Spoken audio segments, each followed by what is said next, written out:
बाकी मेरा नाम नीना वर्मा है और साउथ दिल्ली से बिजनेस से पहले मेरा खुद का अपना आईफा इंस्टीट्यूट था, उसको एज अ डायरेक्टर रन कर रही थी, अकाउंटेंट कोर्स किया करते थे। बिजनेस देखा, ज़रूरत नहीं थी, सही बताऊं तो सुबह 7 बजे से लेकर 9:30 बजे तक मेरा खुद का अपना इंस्टीट्यूट रन होता था। ज़रूरत सच में नहीं थी, पैसा अच्छा खासा कमाती थी। जिस टाइम पे सीज़न चलता था मैं लाखों रुपए कमा लिया करती थी। जिस दिन सीज़न नहीं चलता था उस दिन जो कमाया करती थी मैं, वो सीज़न का लगाया हुआ कमाया करती थी। माइंड में ये भी चलता था। उसके बाद हर साल मेरे माइंड में ये चलती थी, मैंने IP college Indraprastha for women college से मैं पास आउट और मैंने ग्रेजुएशन पास आउट की है। यहाँ से पॉलिटिकल ऑनर्स से मैं पास आउट हूँ। जब मैंने बिजनेस करना स्टार्ट किया उसके बाद देखा तो मेरे माइंड में हमेशा रहता था कि मैं हर साल मार्केटिंग के लिए कमेटियाँ डालती थी। कमेटियाँ डालने का मुझे बहुत शौक था। हर साल मुझे कमेटी के लिए शौक डालना पड़ता था। बिजनेस देखा, बिजनेस जब बताया गया मैंने यही कह दिया था, क्योंकि 40 लाख 95 लाख की बात समझ नहीं आती है। माइंड में तो वही था हजारों वाला, यस या नो। अब इस सॉफ्टवेयर में यदि लाखों करोड़ों की बात करोगे तो बहुत बड़ी स्माइल सी आती है या नहीं? तो मेरे को तो सबसे पहले बहुत बड़ी स्माइल आई और मैंने फोल्डर बंद करवा दिया और मैंने कहा आप एज अ स्टूडेंट हूँ और मैं आईफा की डायरेक्टर हूँ और आप किसको क्या प्लान दिखा रहे हो, थोड़ा डिफरेंट जानो।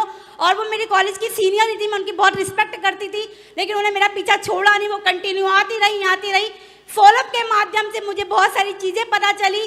पैसिव इनकम के बारे में मुझे पता चला, जो मैं बेखूबी जानती थी पैसिव इनकम के बारे में, क्योंकि मेरा सपना था कि मुझे अपनी ब्रांचेस खोलनी है आईफा की जगह जगह हर सिटी में। तो मैं पैसिव इनकम के बारे में जानती थी। उन्होंने मुझे बताया ट्रेडिशनल वर्क के बारे में, नेशनल वर्क के बारे में बताया कि आप कितना बड़ा वर्क कर सकते हो टीम के वहाँ से माध्यम से।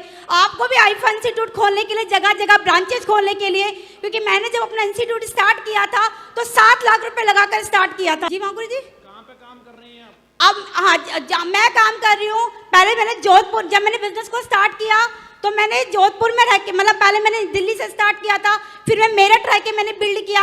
उसके बाद फिर मैं जोधपुर में रह के मैंने इस बिजनेस को बिल्ड किया। उसके बाद फिर मैं बैक दिल्ली में आई, फिर मेरठ में आई। अब मैं परमानेंट में दिल्ली में रह के इस बिजनेस को बिल्ड कर रही हूँ और मेरे हस्बैंड योगेश वर्मा मेरठ में रह के बिजनेस को बिल्ड कर रहे हैं। बाकी बिहार माँ गुरु जी के माध्यम से 8-10 सीटियों मेरा चल रहा है मेरा काम। और माँ गुरु जी बात रही कमिटमेंट की, तो मेरा कमिटमेंट है, सुरजीत माँ गुरु जी एक ही बात बोलते हैं कि ब्रांड के लिए काम करना है नीना बहन जी। और सबसे बड़ी बात है, मुझे सुरजीत माँ गुरु जी जो बात अच्छी लगती है, बहन जी सबसे छोटी बहन जी, मेरी प्यारी बहन जी, आपका बड़ा भाई चाहता है कि आप ब्रांड बनो, नंबर 1 के लिए काम करो। और माँ गुरु जी कसम है मुझे अपने गुरु की तस्वीर, माँ गुरु जी की, अपने बड़े भाई सुरजीत माँ गुरु जी की, कि ये लड़की ब्रांड बनेगी, ब्रांड बनेगी।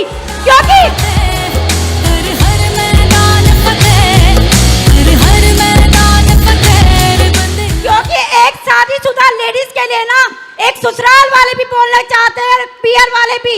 मेरे लिए हम दोनों लोग बोलते हैं कि नीना तू करती क्या है, पैसा नहीं आता, ये आउटपुट नहीं आता।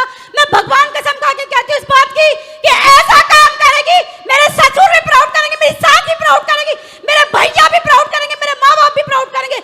भगवान कसम खा के इतना मान रखना है मुझे, ये बड़ा काम करके दिखाना है। और रही बात उसकी, तमाम लोग बोलते हैं शादी हो गई, एक बच्चा पैदा नहीं होता एक बार, लेकिन भगवान कसम किशन पाल माँ गुरु जी ने एक ही बात कही थी, जिस दिन नीना जी डायमंड बन जाओगे ना, उसी दिन किचन में कदम रखना। भाई साहब चूड़ियां नहीं पहनी हाथों में, आज तक का रिकॉर्ड है मेरा, चूड़ियां नहीं पहनी, साड़ी नहीं पहनी। जिस दिन से शादी हुई है कोट पैंट में दिखती हूँ, साड़ी नहीं पहनती। जिस दिन फेस्टिवल होता है उसी दिन साड़ी पहनती हूँ।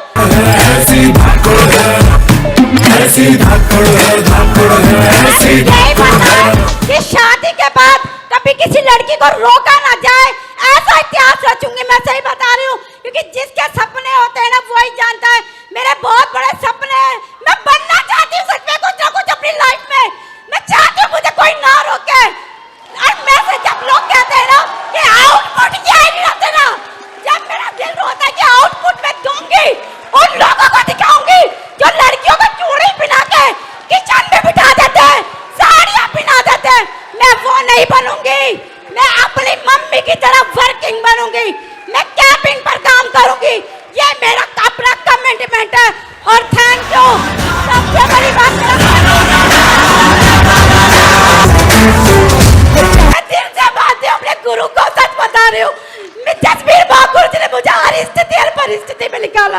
परिस्थिति में निकाला गुरुजी ने मुझे।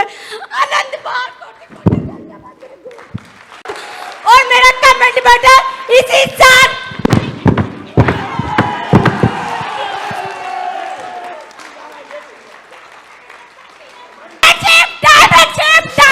Down, down.